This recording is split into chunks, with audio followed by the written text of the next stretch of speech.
Okay, welcome, and hello everyone, and welcome to the fifth and final episode of SPIRE by Amare webinar series.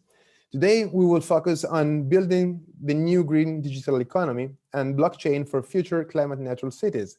And more specifically, we will be discussing on how these blockchain technologies may contribute to the development of green sustainable urban economies. We will have insights from both the academic research as well as innovative practices and experiences across Europe.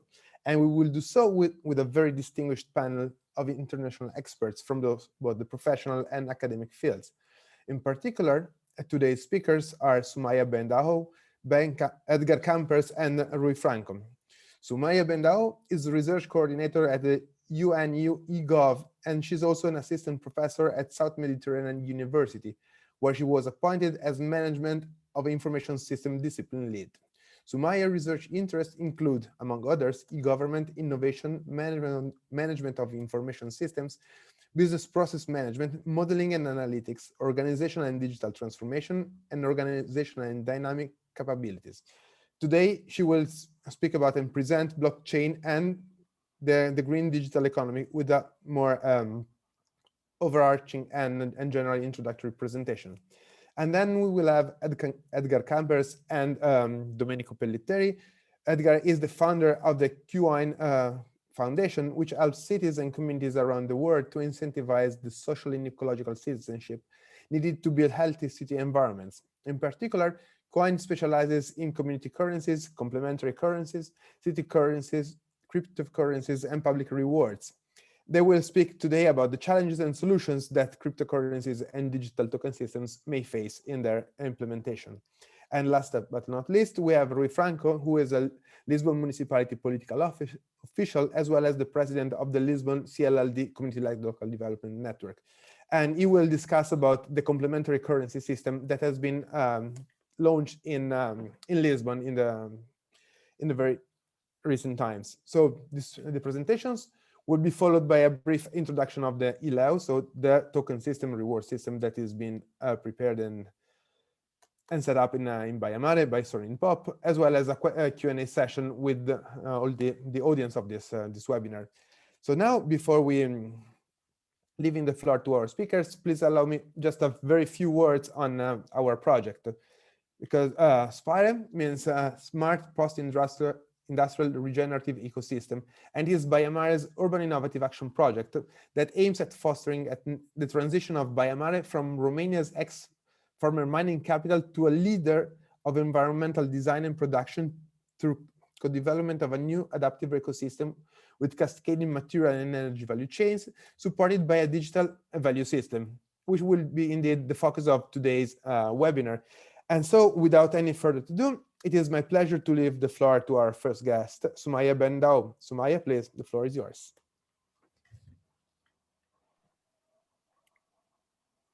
Hello, everyone. Could you hear me well? Yes, we do. Because my internet is like going on and off all the time. So this is why you are seeing me in the cam and disappearing. So I will keep it off because I think it's taking too much of the broadband.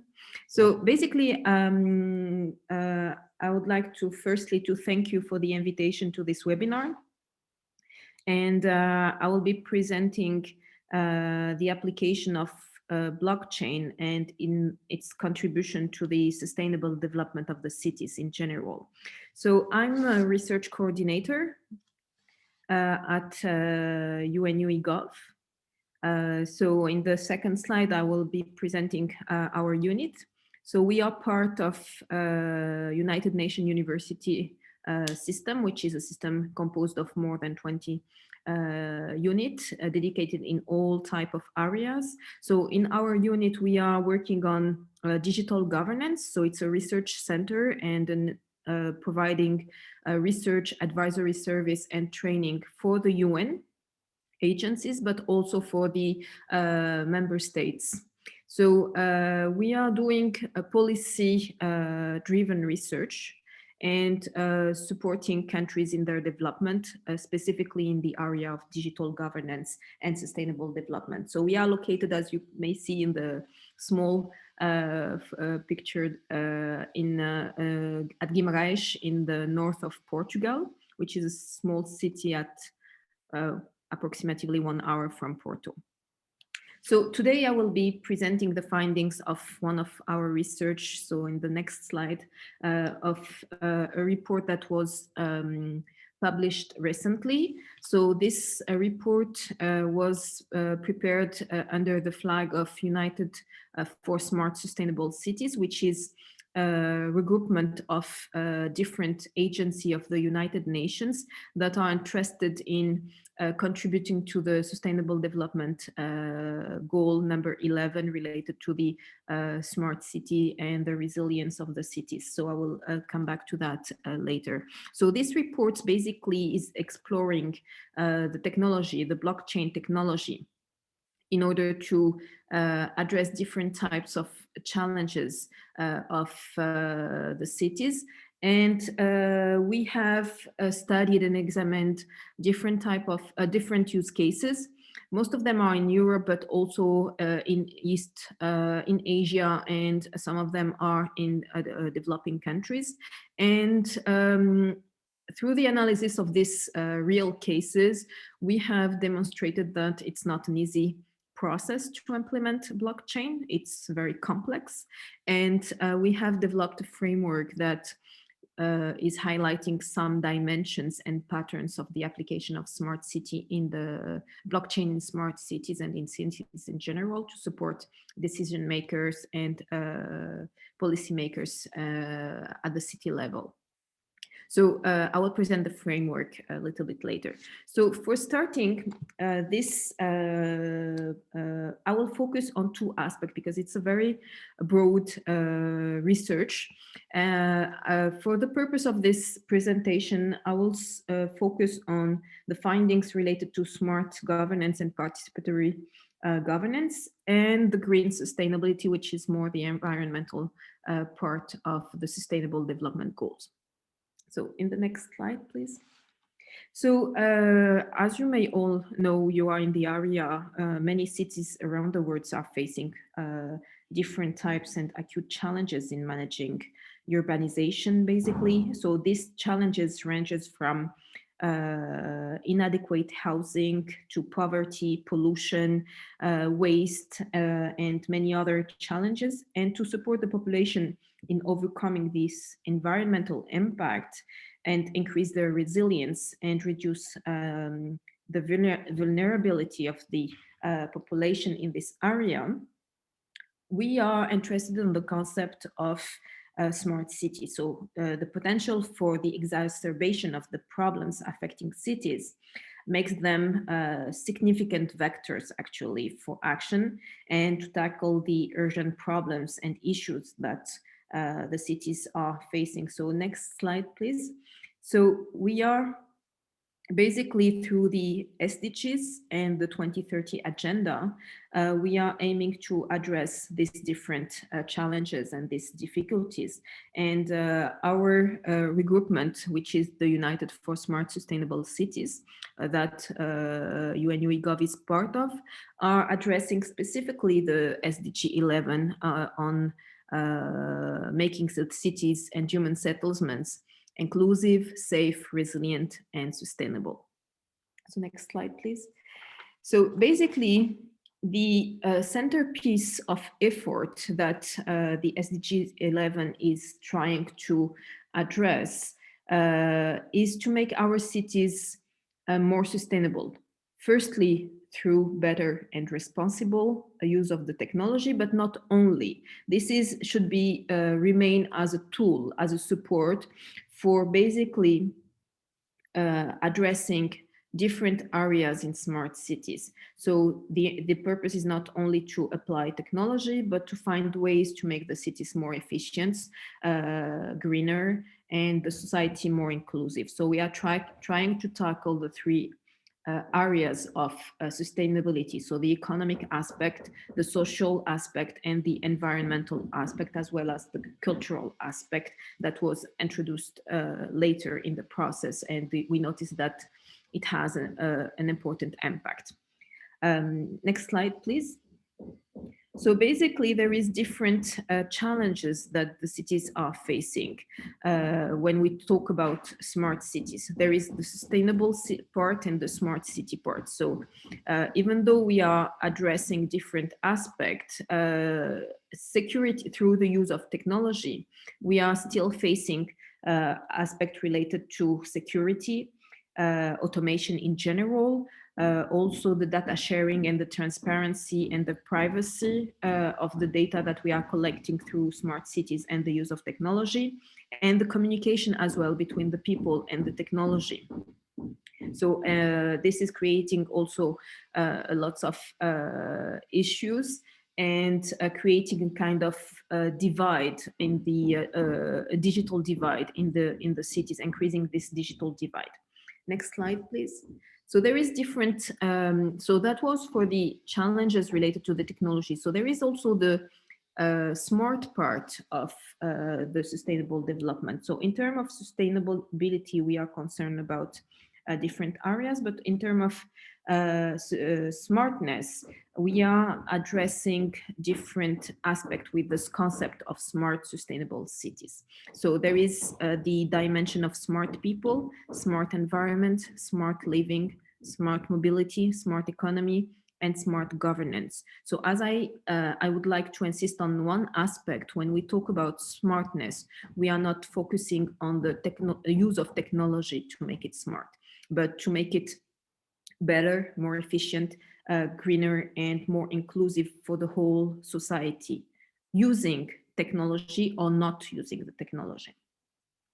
So in this different smart domain, we are trying to foster interaction. The smart domains are fostering interaction among citizens, public, and public sectors, and change relationship between the stakeholders in general.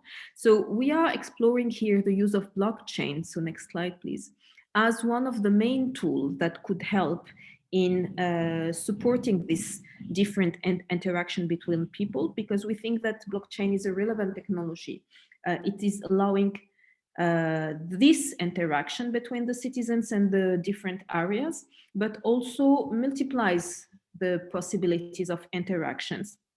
It is also boosting the transparency and the traceabilities in the city that we are needing, and the data, the use of data, and how to explore and exploit the data at its best.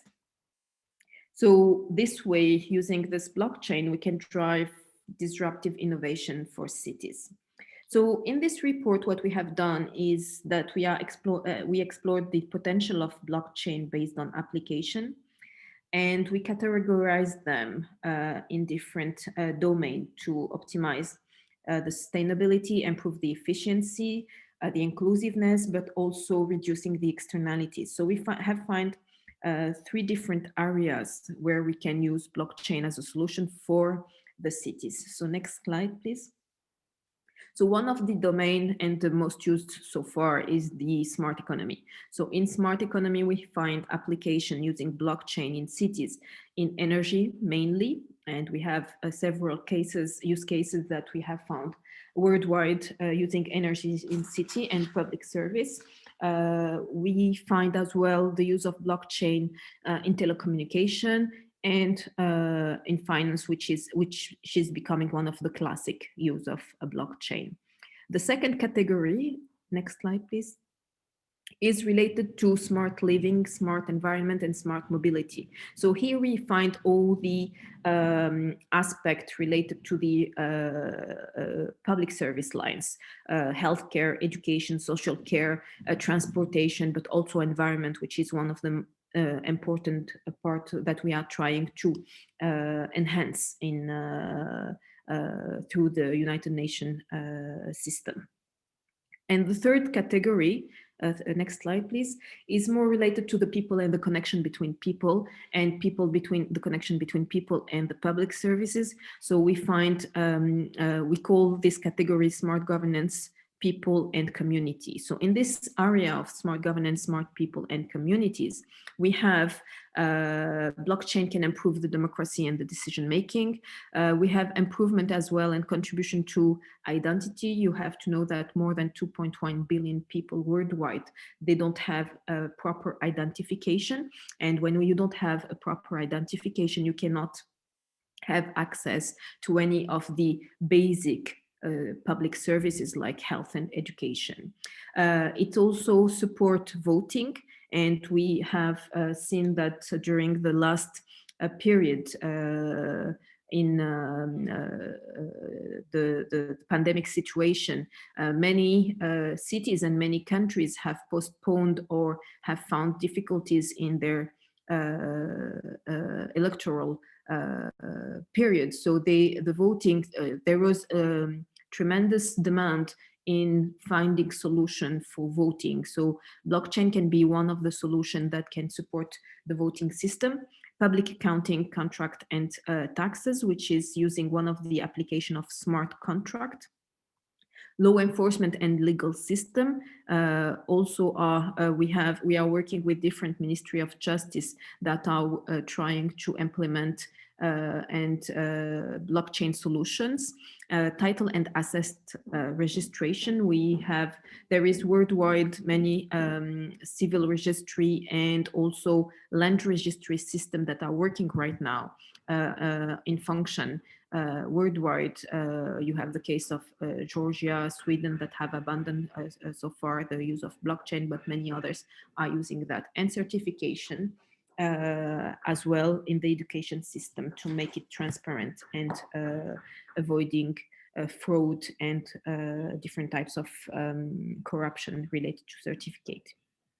So those are the areas where blockchain can be used in the city. So in this report, we have developed one of the area. I would like to focus on one area specifically, which is the smart governance, and present one case. I will try to be very brief so I don't consume lots of my time. So in smart governance, what is interesting in smart governance and using blockchain, that is improving and increasing the participation of citizens and facilitating the participation of citizens in the governance and in the decision making in different areas. It includes the communication between different stakeholders, and it is helping to facilitate the involvement of the citizen in the decision making at the political level, but also in this case of in Italy, they are building an application for cell towers in Italy. So basically here, they find a solution that is allowing the community to vote for the location of the cell towers. So here people in the city can decide and have their voice to be heard when they don't want to have a cell tower next to their house or in the middle of the city, so they can vote and participate through this solution. So it helps in real-time participation, a direct and real-time participation to vote. And there is also different new ways to give their voice or to delegate their votes in this specific area in order to, when they are not sure or they don't know, they can decide to say, okay, I will provide my votes or my voice to an expert that can use it for voting or for deciding. So this is something that is very relevant in participative governance and decision making. So in the report, you can have the full detail of these use cases, and there is many other use cases as well related to the governance, the use of blockchain in smart governance. So basically, we have developed a framework. Next slide, please. That is helping or supporting the different decision makers and city makers, because what we have found is that when we are the politician and decision makers and city managers, mayors, that are coming to see us and see, oh, there is this technology, it's very interesting, and everyone is talking about blockchain, and we don't understand this technology, we don't know how we can use it, when it is relevant. And if we have the appropriate equipment and architecture and infrastructure to implement this, can you help us to understand that? So we interviewed different city managers, and they are very, very interested and motivated to introduce this technology, but they don't know why, they don't know how, and we came up, and they don't understand the technology.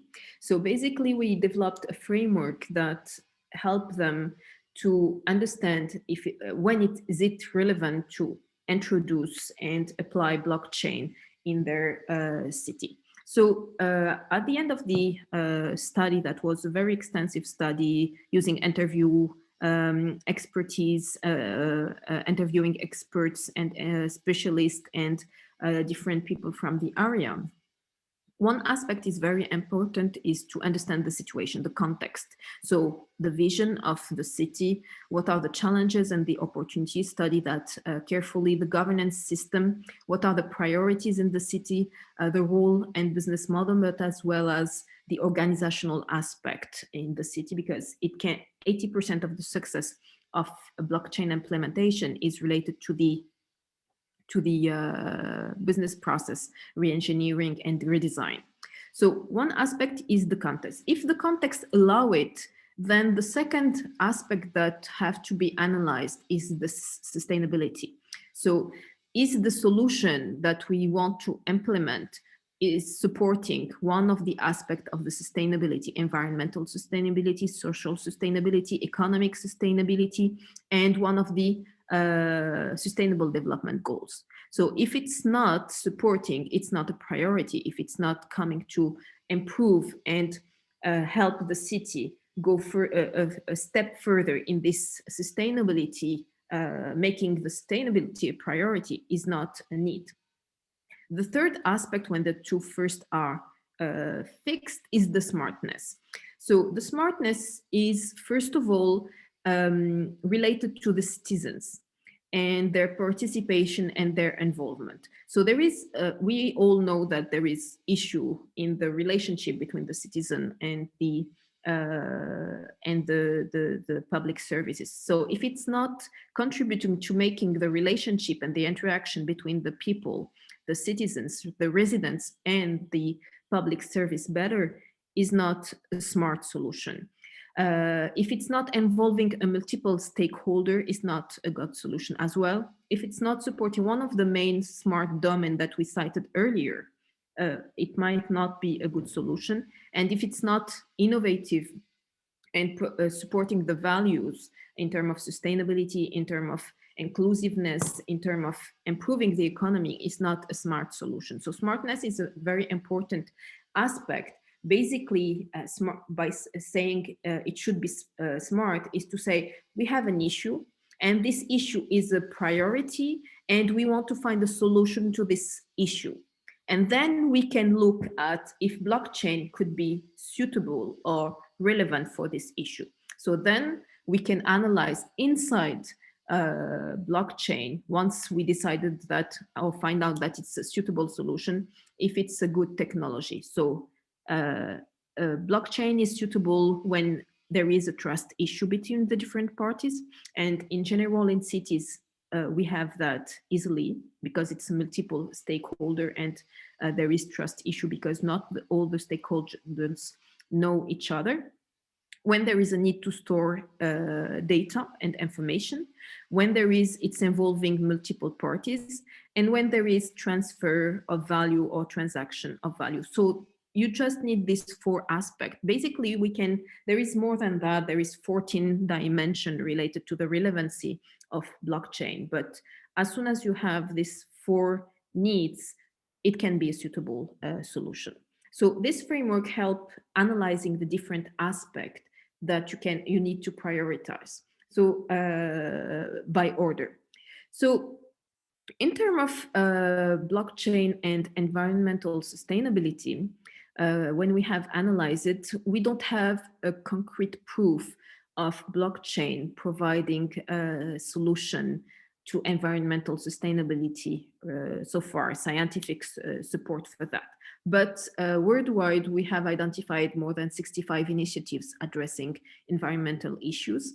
And blockchain can provide opportunities of transparency and verifiable record of transaction and in the environmental aspect. So it is providing potential a solution for sustainability in three areas.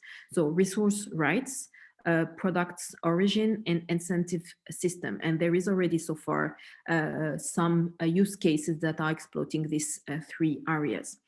Even though there is like some criticism about the use of blockchain because it's very contradictory, because it's energy consuming. There is now lots of research that are ongoing, that are looking into alternative protocol to create and to reduce the energy intensity use of in the blockchain technology.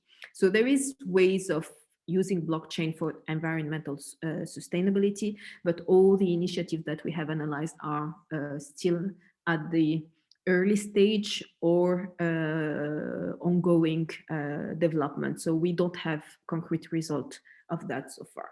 So this is basically the findings of our research. So of course, this is a relevant technology, but we need to consider some elements in preliminary when we are looking into implementing blockchain. So can we go to the next slide, please? So the key consideration before implementing blockchain technology are very important to IT leaders in general and decision makers.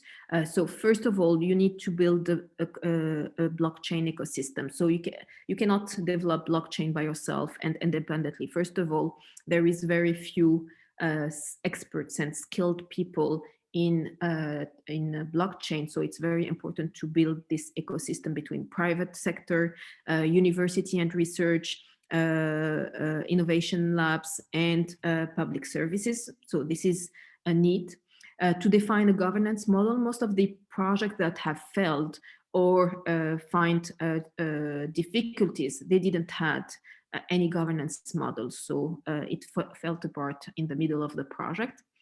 It's important to prioritize sustainability over smartness and technology and innovation adoption.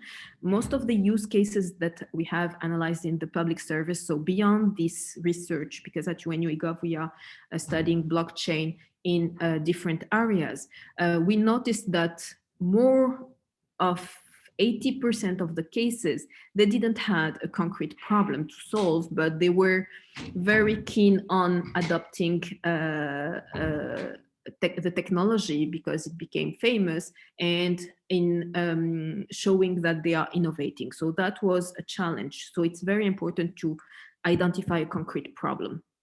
Complying with the standard and regulation. So we've noticed as well different blockchain project that fell apart in the middle of the project because it's not complying with the regulation in place and or faced challenges related to that.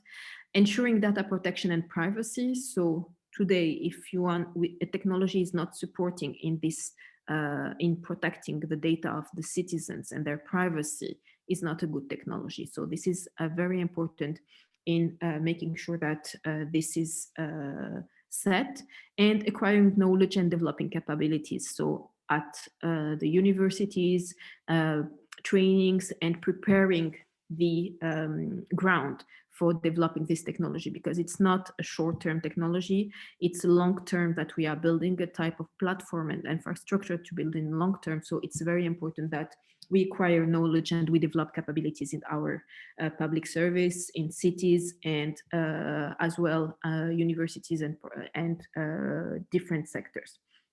So to conclude, the policy recommendation that we have extracted from this research for the administrator, policy advisor, and all the decision makers in general, but it can also help researchers and students that are interested about technology to approach blockchain with caution. So we noticed that there is very few knowledge and understanding of this technology.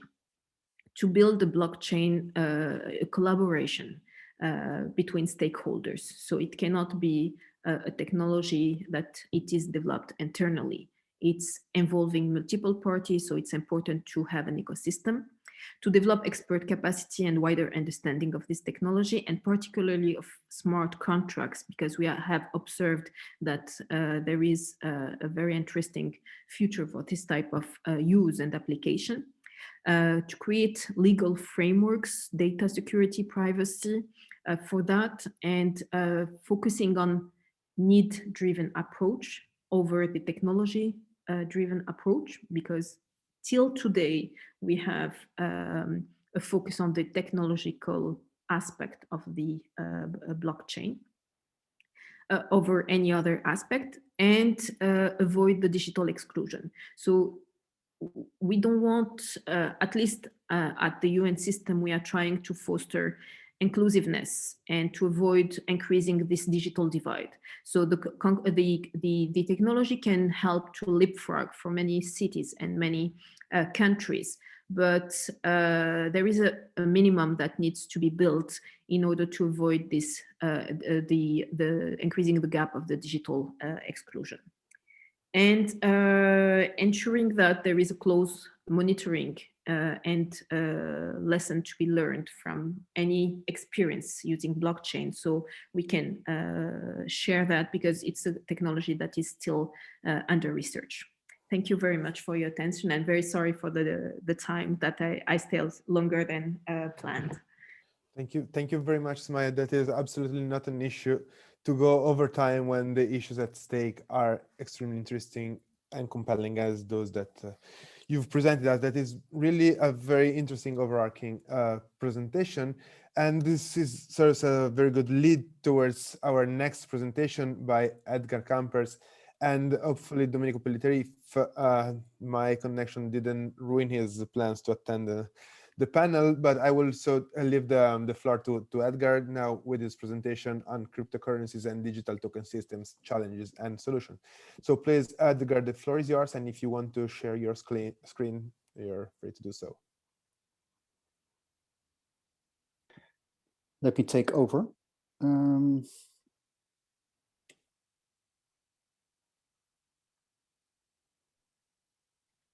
Yep. All right. I think you can. We do. We see your Illustrator screen, but. Yes, but now it's all right. So? Yes, that works. Good. So floor is yours. So we are so happy that we are able to be part of this super interesting webinar. We think there's an amazing amount of speakers here lined up, and we also think that this is super interesting for everybody to focus on. I'm Edgar Campers. I'm president at Coin. We are a foundation that works in community currencies since 26, 27 years by now in total. Some of the earliest people that are in this world are connected to us. I'm going to have a very practical presentation for you, so you get an idea on how you can use this in reality. And the main focus points that I will have are not on technology at all, because for us, technology is something that follows out of something that you want to do in the real world, not the other way around. I will also focus a little on the legal aspects, and I will focus on the fact that you need a business plan or another way to earn money if you are going to set up a currency in a city or in your region that is focusing on sustainability. All right, before I go to the presentation at full, I'd like to think a little with you about where does money come from, because this is a misconception that a lot of people have, including, by the way, academics, interesting enough. And you need to ask a monetary economist or a macroeconomist or some bankers, and they might know that most of the money, that is 97% of the money in circulation, is created by commercial banks.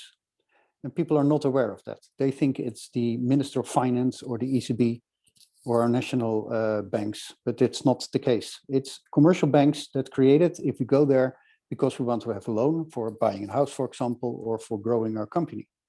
And yes, central banks can create money, and they do a little, not that much though, with some exceptions in our world. But they can do. They could do quantitative easing, or they could do other forms of money creation, like to do in Iceland. And that could be the source of money in circulation. But that's a very small percentage on the total. And also communities can. And this last area is the world where I want to bring you in. We have all the opportunity, all the ability to create money for our own communities, for the type of activities that we want to promote. And also municipalities or regions, public authorities can start to use their own money, their own currency, and bring that into circulation to accomplish the goals that they want to have. So let me dive a little in this world of community currencies, complementary currencies, etc., because there are a lot of them. We count almost 20,000 of them, and many of them are what we call informal lead systems or time banks. That's probably around 5,000. It's a little unclear because nobody counts them really. But the last research that we know, there are around 5,000 of them worldwide. They are very informal. People trade services, sometimes also products with each other, and they pay each other in their own currency. And they do this in very simple bookkeeping systems. Then we have a growing group of Bitcoin and cryptocurrencies. That's what we just heard a whole presentation about. They are growing very fast, and it's probably the technology that everybody will use in the near future because it eases a lot of processes a lot. And yes, we need to solve the sustainability issues around that. And then we have a lot of very practical currencies. Probably you know several of them. We have local loyalty schemes. We have the big international loyalty schemes like frequent flyer miles, for example. We have gaming currencies. Probably everybody plays games where currencies are involved. But then we go into the area which is slightly more interesting. We have commercial barter systems. There are around 1,000 of them in the whole world, and they have close to €1 trillion of turnover together. And this is basically small and medium-sized enterprises, sometimes also bigger enterprises that buy and sell products from and to each other, and they use their internal currency. So there are trade networks or barter systems. They change the name sometimes. These national fiat currencies, so the money that we use in our pocket, like the euro or the dollar or the British pound, that's only 180 of them.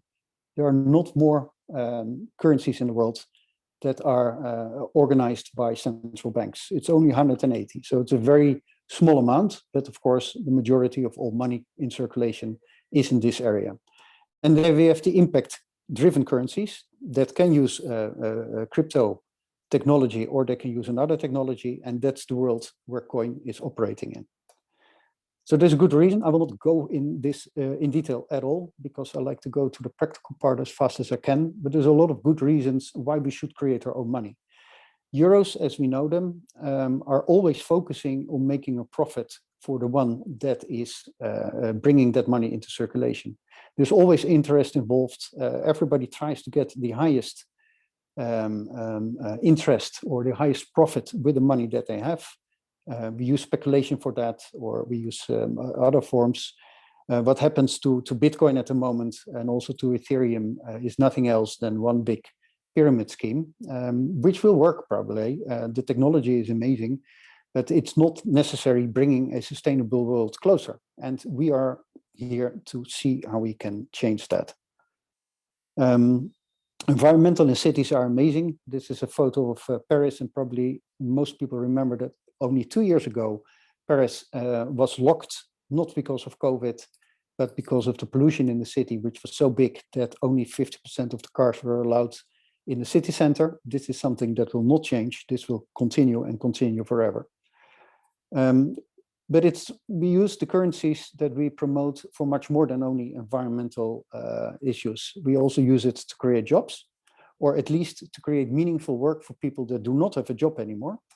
And to make sure that we create strong support systems around people in need, the elderly. This is a group of our world population that grows very, very fast. And in some countries, the people over 65 plus are already 20%, and this will only go up. In 2050, it will be much more than it is now. So the logic of creating your own money and not using euros is all, you can all see it in this beautiful photograph. On the left, you see a production forest where every tree is the same, which gives a very high efficiency, but it is not very useful if you look at resilience, because if one thing goes wrong, the whole ecosystem falls down. On the right side, you see a very diverse forest, which has way less efficiency, but it's very, very resilient. If something happens there, if you cut a tree, if there is a disease, then the forest itself will basically solve that. And we look in exactly the same way to money. We want to move away from a system that is a monoculture where everything is the same, in this case, read euros, to a much more resilient system where we have a diversity of solutions that are strengthening and supporting each other in a way that works best. So this is the example. The example that I want to give you is a system that we developed in the Netherlands, in the south of the Netherlands, in 2 municipalities, Berg op Zoom and Tolen. These 2 municipalities have around 100,000 people living there. And we work together there with institutions, the local hospital, the municipality, the elderly care center, and a social housing company. There are around 60 shops involved, local shops, local merchants, and there are also a group of restaurants involved. And what happens is that these institutions, so the municipality and the public institutions, reward people for doing something that they like. For example, if you separate your waste, you get a reward. Or second example, if you take the public transport to the city center, then you get a reward. Or third example, if you do something for an elder person in your street, you get a reward.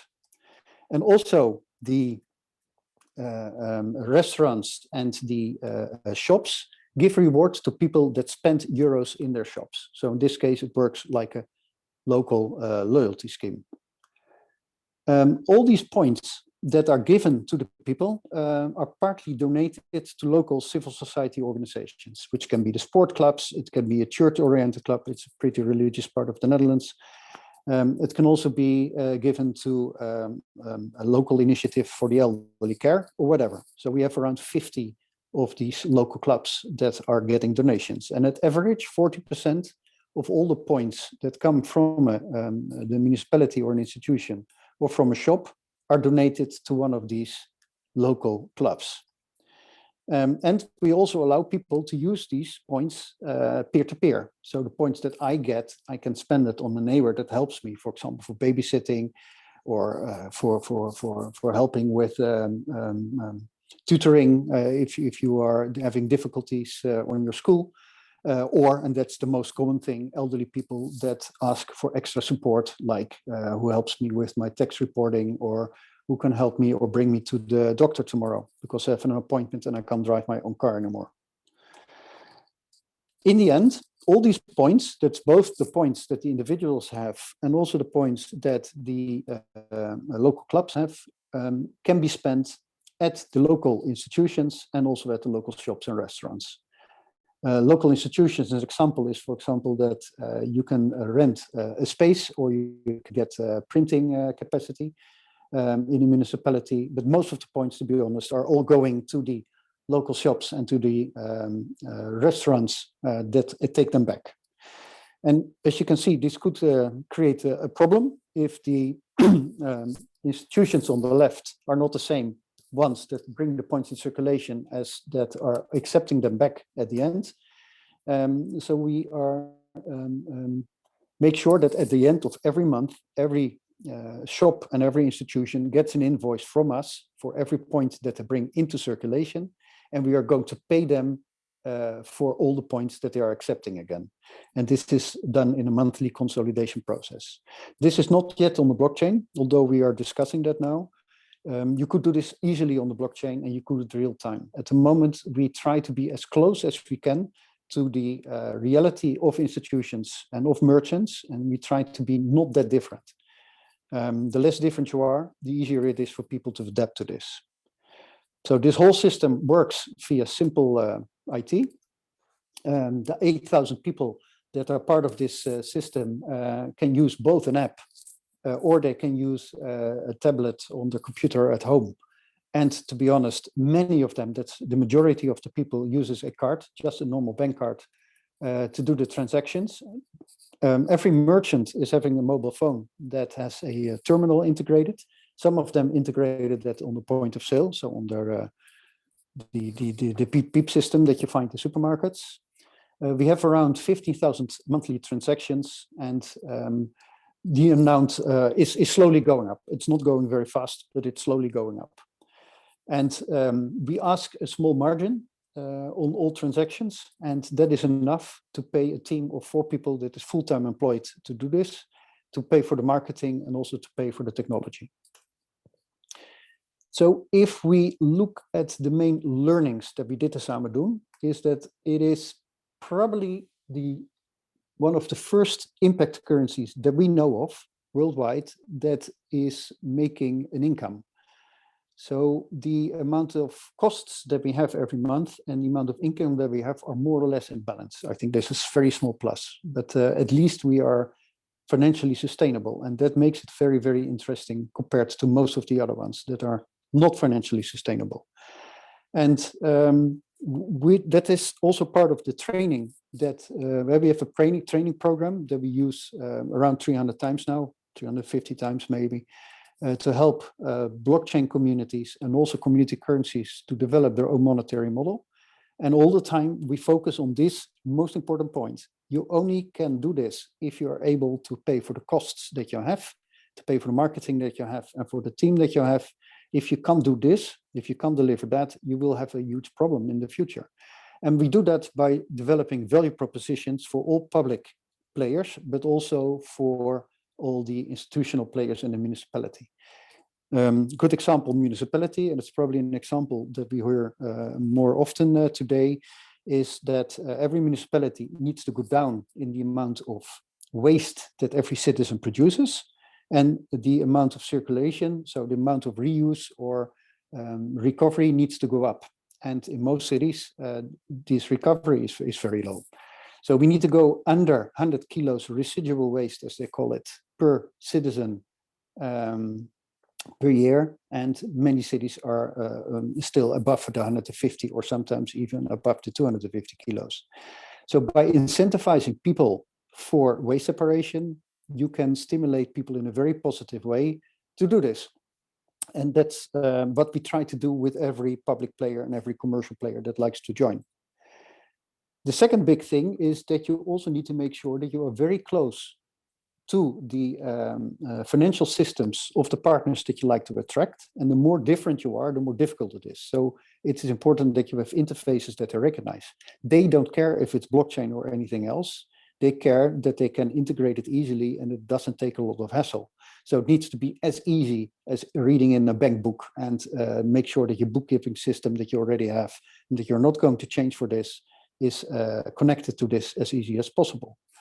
But it's also important that you make sure that this is legal. And although we are in Europe and you expect that European directives are basically the same, have the same implementation in every member state, this is in reality not the case at all. For example, in Romania, you are not allowed to have a paper currency. And in the Netherlands or in Belgium or in the UK, this is totally allowed. You can just create your own paper currency and start to use that as long as it doesn't look like a euro coin or a euro piece of paper, which is the only rule that you have. There are a lot of other things that make it very complex. The moment you go, the moment you start with emitting currencies on the blockchain or on the centralized systems, you need to follow all these rules and need to do this in a very good way. So we always advise everybody that thinks about starting its own currency to start very, very early with a legal trajectory where you invite maybe local academics or local law firm to support you in approaching the national bank or the financial authorities and make sure that you stay within the rules that are there. For people that like to study this a little more, there is a book which is called People Powered Money.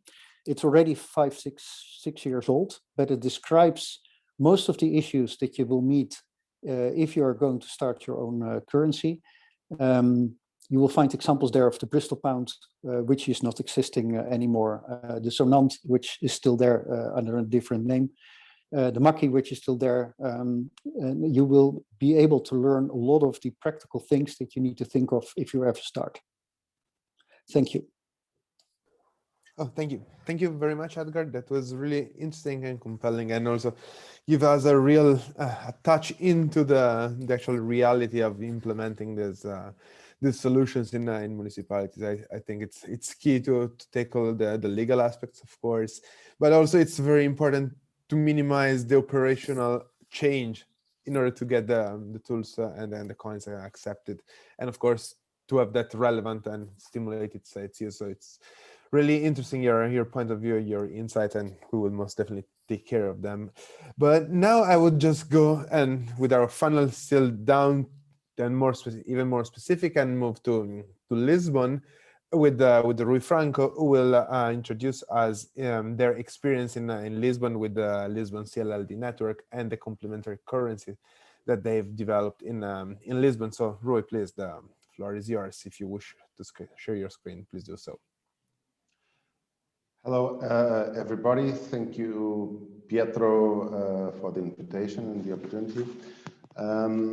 Just before opening up my presentation, to say a couple of words just before.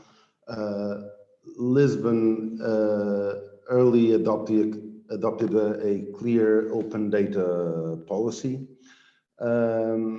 Focus on data, on the issues of data ownership, governance, clear purpose, risks of monetization of data, etc. Just after hearing the previous friends, to say that left and right is a matter of perspective. It depends on which side of the bridge you're looking at. But concretely, we can have systems that produce, accelerate, focus, etc. More distribution or more concentration, and that's where our own focus is all about. Just trying to check if sharing the screen will be easy enough. The PowerPoint is on, just please confirm. Yes, easy enough. It works. Okay. So just a very short presentation that the Lisbon CLLD, meaning Lisbon Community-Led Local Development Network, is an organization established in 2015, and basically it is a bottom-up EU cohesion funds managing body in Lisbon. And when I say bottom-up, is that under the European CLLD program, which has a long-lasting experience in rural and coastal and fisheries areas. It was since 2014 or 2013 open for the urban contexts around Europe. And that in the case of Lisbon, it was established as an association with more than 200 members, with that balance that you can see on the graphic. And what's relevant for you to understand is that although it includes local authorities, even some businesses, some foundations and universities, the overall wide majority is by local and national NGOs, organizations, and the wide majority among them from very local organizations like residents' unions, youth groups, elderly, cultural cooperatives, and so on. That within Lisbon, which the Lisbon municipality is the very center of a 3 million inhabitants metropolitan area, the city of Lisbon is just the very center of the real city, of the real economic unit. And as in many other cities in Europe or metropolis in Europe, it concentrates still a very unbalanced distribution of wealth.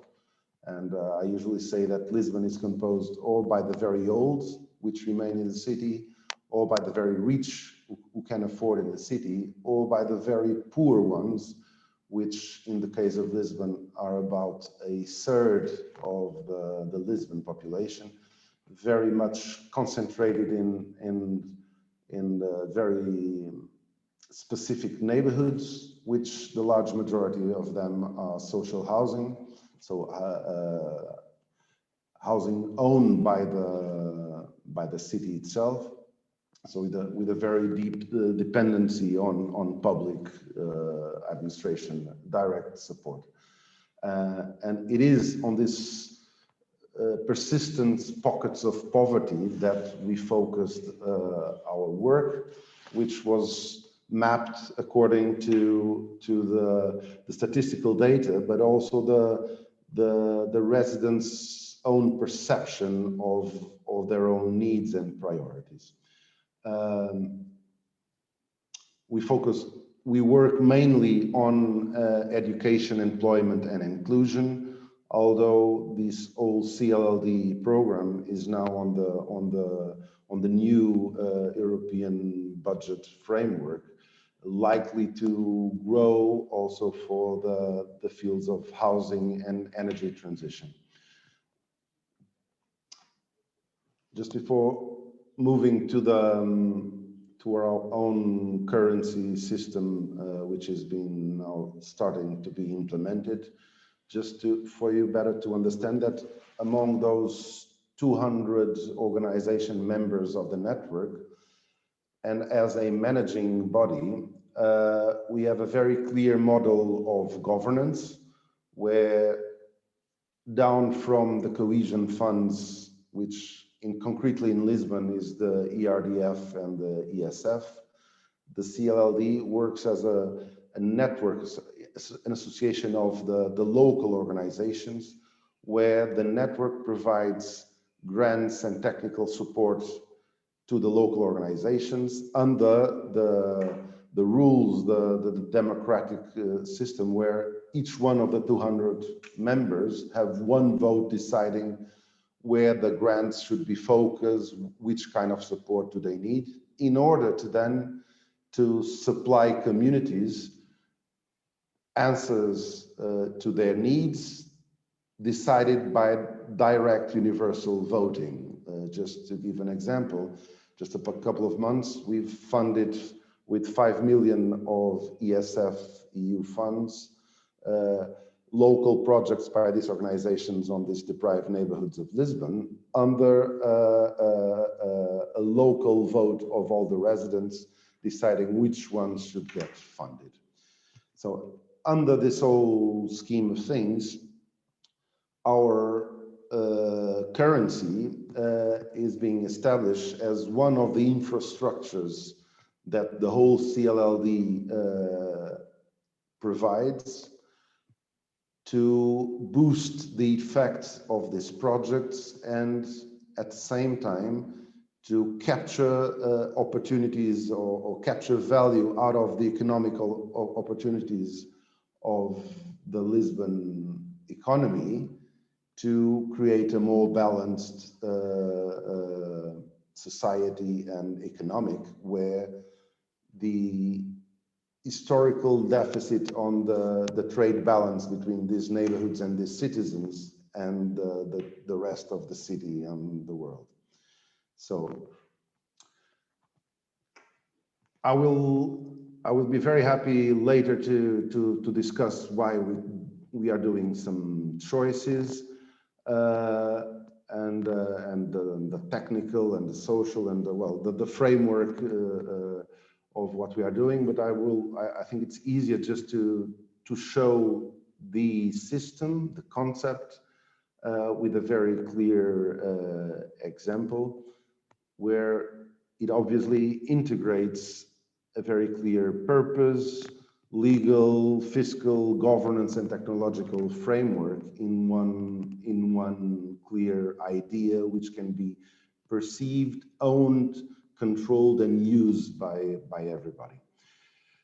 So we basically, to start, we have an idea that the community currency system works together with a fund, and the two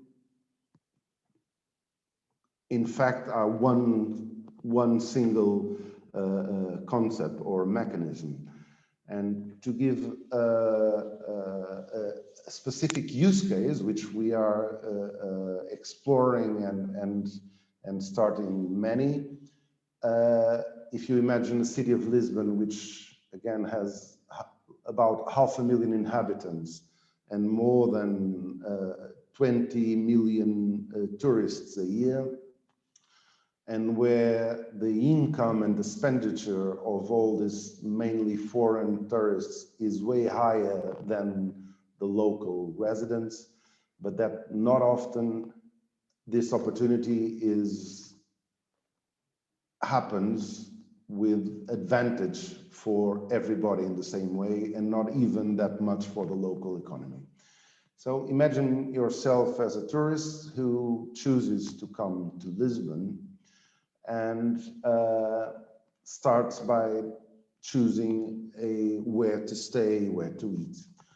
And so you are the user of a system where you most likely first contact Lisbon to what we would call a commercial operator, like a hotel, whatever, which we capture as a contractualized contributor to the system. And what happens is that when we join this to a fund, which basically creates a label for a product or service by this contributor, we, as examples by Edgar, who was being shown just before, we establish a pretty automatic system where the tourist that chooses a labeled product gets automatically back a certain number of points, to use simple language, which are rebalanced between the commercial operator and the mechanism or the fund. And then we get into the system what we would call the beneficiary organizations or providers of the system, which we capacitate to be able to put themselves in the system as a player. So someone, an organization who can provide a service or product that the tourist can use. Imagine a local restaurant, an association which has a gymnasium or that does visited tours to the city or the neighborhood.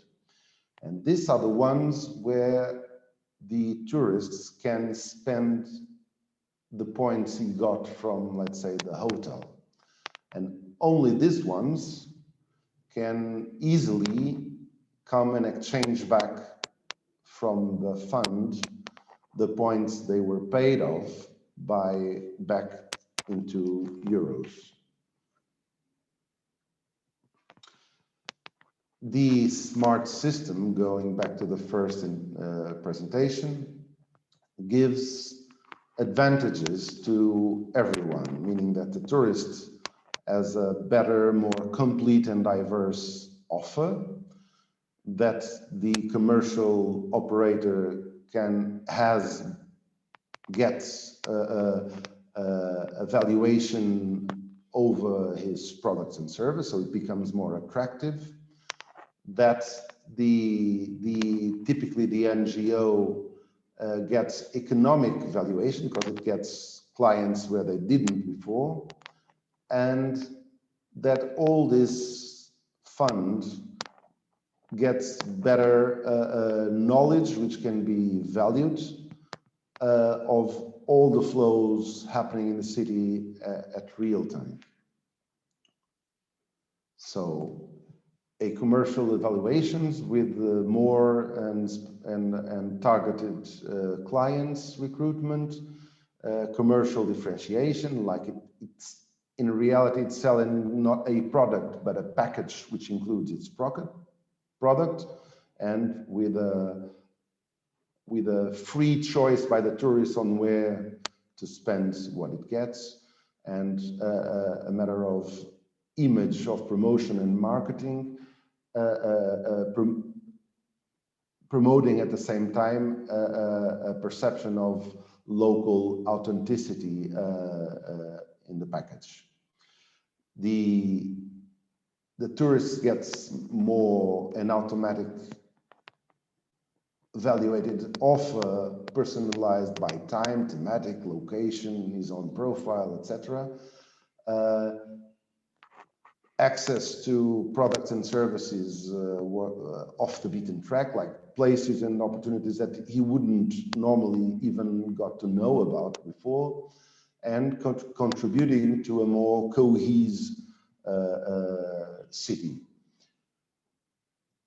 The economic valuation for the NGOs, where they get clients that they didn't, they create value for the local community within, well, employment, etc.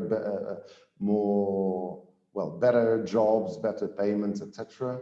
To promote new social entrepreneurship where they didn't exist before, and the choice to even get donations in a cross system where if I'm a tourist, I do not spend all my points, I'm invited to donate them before they expire.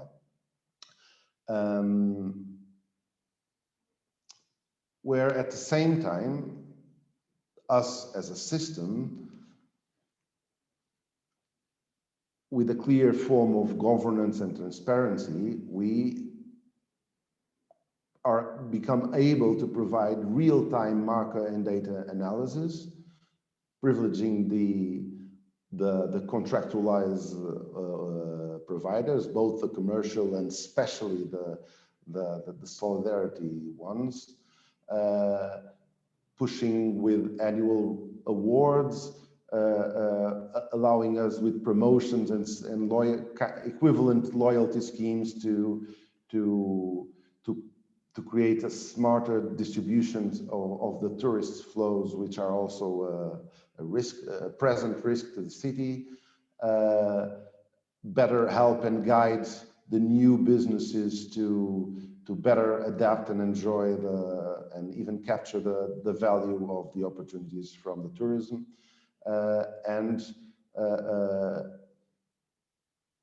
Better exploiting the local resources and everything together what it was told before. This is valid for tourism economy. It's also valid for all green activities. It's valid for better use of energy. It's valid for even public procurement. And this is one out of 200-300 use cases which are already being ready. The currency is not out yet. It will start in a very few weeks by all the projects and the organizations members of the CLLD network, which are now already funded for that projects, and for the new Lisbon CLLD Resource Center, where it already is hosting many of these projects with activities, and even to promote direct exchange system between all the network organizations. And I think I hope this can help to start the discussion with a more concrete example on what is on the ground. Thank you. It most definitely does. Thank you very much, Rui. That's really a great initiative and an experience. And of course, again, thank you very much for highlighting also the challenges and the most important steps to undertake. And again, I think the validation and building the users' trust and willingness to use the tool is essential, also of course within the legal framework. So I would now leave the floor to our colleague and partner Sorin Pop from Indecosoft, who may have some words and then comments in regards to what we're trying to implement and achieve in Bayamare with the ELAO. So, Sorin, please, floor is yours. Hi, thank you, Pietro. Hello, everybody. So first of all, let me tell you a few words about our city. We have about 800 years experience in mining and minting, which led to a huge industrial growth in the last half of the last century, and which unfortunately was followed by a huge cyanide disaster compared closely to Chernobyl in terms of environmental, let's say, effects. So the city has decided that it needs to become greener. And one of the things that we want to do is use our experience in minting, but instead of minting real money, which is not legal anymore, unfortunately, we have decided to mint a virtual currency, which is now called ILEO. And thanking Sumaya for her introduction, I would like to add up that Bitcoin alone is responsible for over 36 megatons of carbon dioxide every year, which is not really sustainable. So with the ILEO, which is meant to help redevelop the business and local ecosystems in Bayamare, we have decided to go local. So what we are using is a community blockchain. We're not going for the big solutions because in our experience, mining is not good anymore. So our main characteristic for the blockchain is trust. And we believe that community members can visualize and use that blockchain in order to be sure that their currency is safe. But at the same time, we want to use low processing power for doing everything. So like every other cryptocurrency, ILEO needs to be mined. Just that we want clean mining, and supposedly we would like to have a negative CO2 footprint. So how do we do this? Well, we don't use a lot of processing power in order to get our currency, our ILEO, but we rather use walking or biking or volunteering for community action. So people in the city will soon be able to download an app on their mobile phones, and their application will allow them to monitor their daily commuting, like from home to work and vice versa. And that commuting, if done by foot or on a bike, will be rewarded with an amount of ILEO. At the first stage, because this is an experiment and there's a lot of legal implications, especially in Eastern Europe, where all the legal systems are very traditional and a lot of mindsets need to be changed, we have decided to use the ILEO within a SPIRE hub, where people will be able to use 3D printers and other expensive equipment against their ILEO. So in time, we hope that the ILEO will also be accepted by local businesses as a payment method equivalent to the Romanian national currency. And although the two currencies will not be interchangeable, the ILEO will have an, let's say, agreed upon value of the equivalent of 1 Romanian leu. Furthermore, we are looking for solutions that so that the city will be able to accept the ILEO in terms of payment for local taxes or other things that you need to pay towards the local authorities. So pretty much the ILEO is a local currency that aims to help the city to re-become or to become a green capital of Romania, to encourage citizens into producing less waste, producing a smaller carbon footprint, producing less pollution, and eventually becoming a good practice example.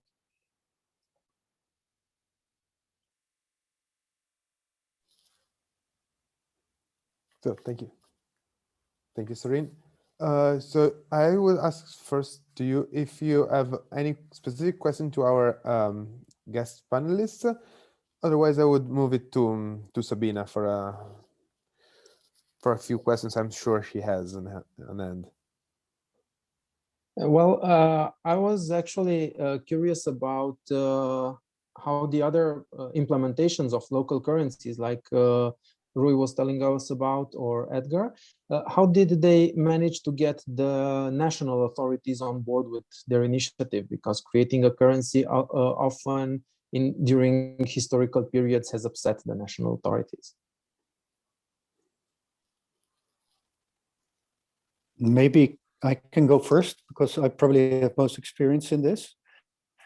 So there are several routes. The route that we used in Bristol and in Nantes and in Brixton, that's in London, is that we said, all right, let's go for the e-money directive and let's become pseudo-euros, electronic euros. The only difference is that you keep these euros within a closed system, and as long as they are in the closed system, they can't be used outside. So we use the European law in this case, and we made sure that the currency in circulation had its counter value in a local fund, which is then in a bank account, which does nothing, which is sort of, let's say, a learning process. It's not where you should end, but it's something that you can do as a process step. In most of the other currencies, for example, Samen Doen, don't follow this electronic money logic. They created a more like a loyalty scheme. So legally, it is a loyalty scheme where you get rewards from a shop, for example, if you buy something there, that is the same as air miles or whatever loyalty scheme that you have locally. And we combined it with public loyalty. So in this case, points that you get from the municipality or the waste company or from the elderly care center, which is following the same logic. And again, there, every point in circulation is backed by euro in a bank account, which is not used for anything else. But the system becomes more complex, and we organize it in a way that we are not electronic money. That means that you also do not have to follow the limitations of electronic money. With electronic money, you need to have a certain amount of money in a fund, and the amount of money that every participant, so every user has, is also limited. And we didn't want that in Samen Doen. In the current models that we follow, we also leave that one because the money that is normally used or held on a bank account is, in that case, becoming available as an investment fund for circular and renewable within the city where you do something. That is more complex, by the way. This also demands much more from your governance structure. So to go for Sumaya's story, we are going to experiment this year for the first time with the DAO, so Decentralized Autonomous Organization. Super interesting. I can recommend everybody to do a little study in that. And that is basically the blockchain solution for organizing your fund, organizing your marketing organization, and organizing your local political organization that is steering in the end everything that's happening there. And yeah, there are other ways you can organize it as well. Huh? If you have a simple LED system or a time bank or a peer-to-peer barter system, then you are always legal, even in Romania. I don't know any country in the world where that is declared illegal or problematic. So this is also why you see this as a huge scale. So it's specific. We always advise everybody to go for legal support. If you have money, which is nice, then you can hire the people that are probably in the center of your town, very close to the financial institutions and delivering this type of consultancy. Or if you have academics close by with a lot of knowledge and contacts, you should go there and shop. Thank you, Edgar. Maybe Rui wants to add something, and maybe also Sumaya as a broader overview as from our research point of view. So Rui and Sumaya, please. Yes, sorry. As Edgar was saying, for many places, this is something completely new and limited to very specific national frameworks. So what would be true in Bristol is not necessarily true in Amsterdam or not necessarily true in Lisbon. And the new factor scares a lot of people. Well, we do have high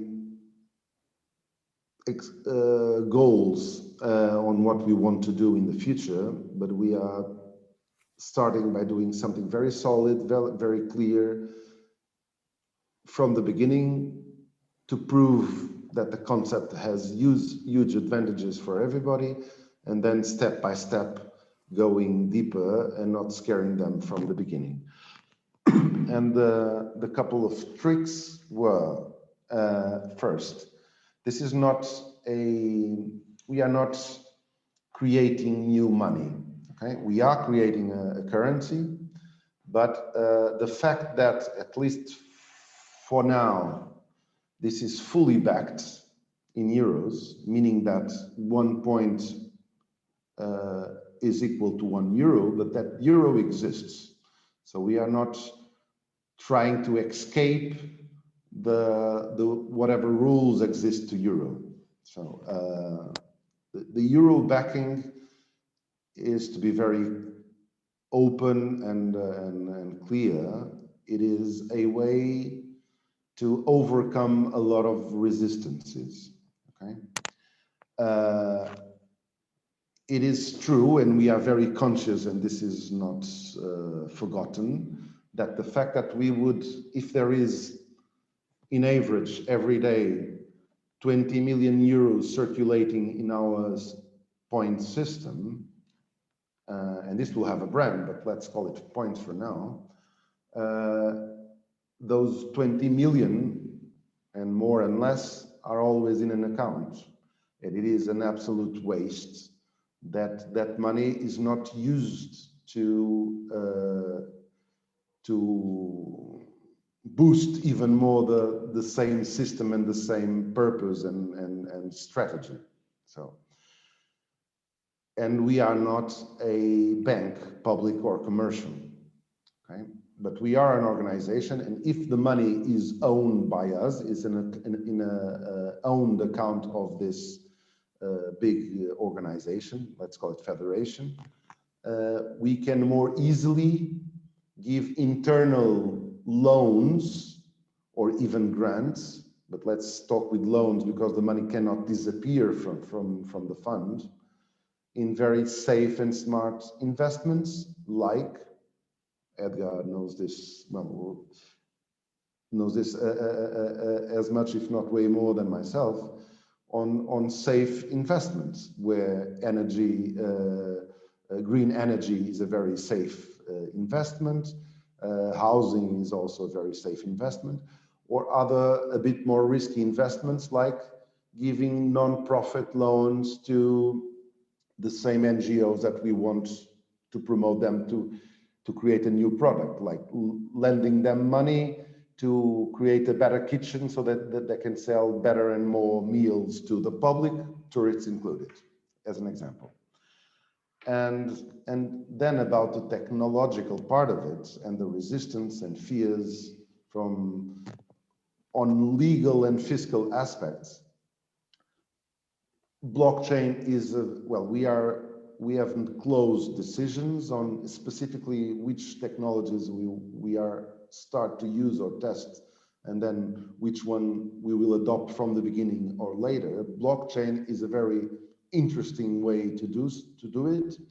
For now, one of the ideas that we could use blockchain not necessarily in the internal management of this local fund, but possibly on the opening Lisbon fund or our fund to exchange to other similar projects where points from Lisbon can be spent in equivalent system in Porto, and then the funds counterbalance the transactions which are extra each territory.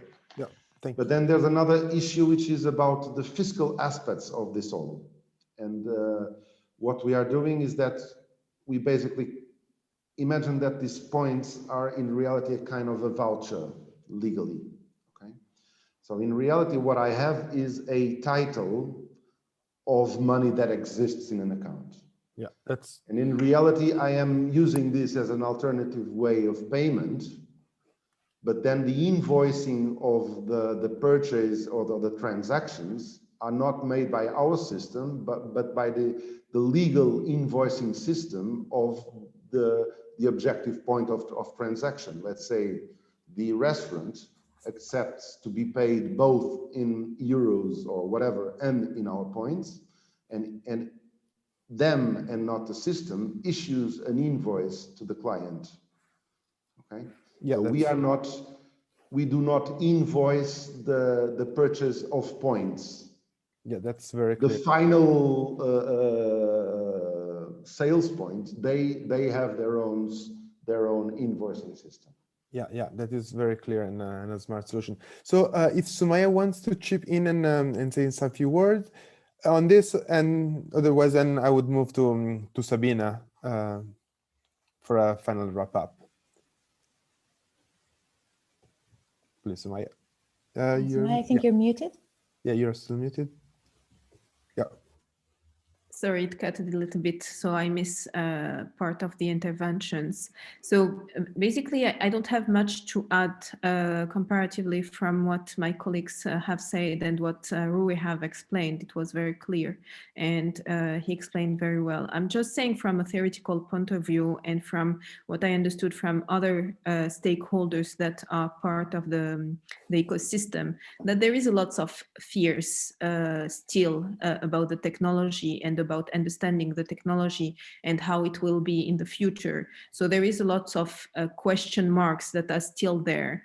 And for this part, there is a need for more research in this area, and particularly in the legal aspect and in the more the juridical and regulation framework. As long as there is no insurance and people, different stakeholders are feeling more protected from this side, I think there will be still lots of resistance in using or adopting or having a broader or a massive adoption, either the blockchain technology or other type of applications. So basically, we cannot, from this perspective, we cannot right now understand perfectly the adoption of these technologies. So from my side, in terms of cryptocurrencies and the use of money, I don't have much to add comparatively to my colleagues, and thank you. That was really insightful anyways. Thank you very much, Sumaya. So Sabina, please, floor is yours. I would, I will be short, but just sort of something that that was crossing my mind when first Edgar's topic of DAO, the decentralized autonomous organizations, popped up, and then looking back at Sumaya's blockchain for smart and sustainable cities. So I'm an urban planner. I'm interested in understanding the potentials of distributed ledgers for enabling the governance of these areas. We work with Baia Mare, but we have as a partner the Baia Mare metropolitan area within the consortium, because there are hundreds of hectares of polluted land in the metropolitan area, and what we try to do is scale. So we want to scale the approach on the land, we want to scale the approach in terms of creating an ecosystem of value, we want to scale the pilot that we're doing in SPIRE. So naturally, the next step is, how do you manage these kinds of processes in a historically trustless environment that is the association of governance units at local level? So I think that blockchain, first and foremost, beyond any kind of conversation on the cryptocurrency itself, is extremely useful in the management of cross-administrative problems such as the environmental problems, because what it does is create this kind of common ownership or ownership of commons between the administrations, creating a system in which there is no overarching authority. Of course, there's always Baia Mare or any kind of central city such as Lisbon as primus inter pares, but they're not the bank. So there's this distributed trust model in which you can actually exchange information that is critical for the integrated development. You can exchange information that is critical on the, let's say, the management of commons, the management of financial investments within the metropolitan areas or these kinds of fuzzy functional areas, and you can manage the relationship with the citizens and investors. And I think that this is basically a very good instrument that warrants some looking into in terms of establishing some sort of an organization or an organism to be actually able to coordinate all of these parties. So the database management of all of these urban processes and services, trustless as it is, it can be perfectly managed with blockchain. This is one of the things that I've taken out of the conversation. And the second is how to ensure ownership or trust. And I think one of the elements here is the immutability or the immutable character of the entries in the blockchain. So once you discuss about the concentrations of heavy metals in the soil or the air pollution or so on, and you add this to a platform or a dashboard or something that is immutable in its character to store this information and to store the progress of the cities, then I think this also warrants trust in the transparency and the ability of any kind of monitoring authority to be able to convey a progress of the city towards sustainability. So yeah, again, I would see this more as blockchain as a linchpin to metropolitan development and to the common addressing of some problems which are beyond the capability of administrations to solve, because right now what's governing us is increased complexity and a lack of resources. And this is what we're struggling with in SPIRE, and this is what inspired us actually to develop this ILO as a tool of enabling a parallel, let's say, a local ecosystem. Our proof of work is, as Sorin said, based on possibly carbon negativity or net neutrality overall in terms of supporting the proof of work, which is physical and not relying on excessive consumption of energy. And I think that these two elements, so the possibility of demonstrating blockchain as a good instrument for metropolitan management and participation management in metropolitan development and affairs, and the possibility of contributing to urban net carbon neutrality by having a sustainable proof of work for a personal gain, is something that are maybe two entry points into gaining the trust of the citizens. I mean, this is just some considerations that I had really listening to everyone. I don't have a specific question. I just have some thoughts. I think that this was a very stimulating dialogue overall. Yeah, and I think it could be a dialogue that would last for days and days. Although unfortunately we only have a few minutes, and I would use this few minutes to give the floor to Pietro Lisei, who is the managing director of Urba Sofia, for a conclusive remark before closing the session. So Pietro, please. Thank you, Pietro. First of all, I would like to say thank you to you and Sabina for organizing this very great webinar, and thank you to the panelists to participate and to give us this very relevant content for the project of Baia Mare SPIRE. I want just to make a final consideration about the ILEO, about the original idea. I want to remember the name of the ILEO. It's Immaterial Local Environmental Utility. A utility is something that has to be provided by the governance levels, the local one like the municipality, or maybe the national or regional state. In a very weak governance system as we are in Romania, the idea was to invent this ILEO in order to empower the community.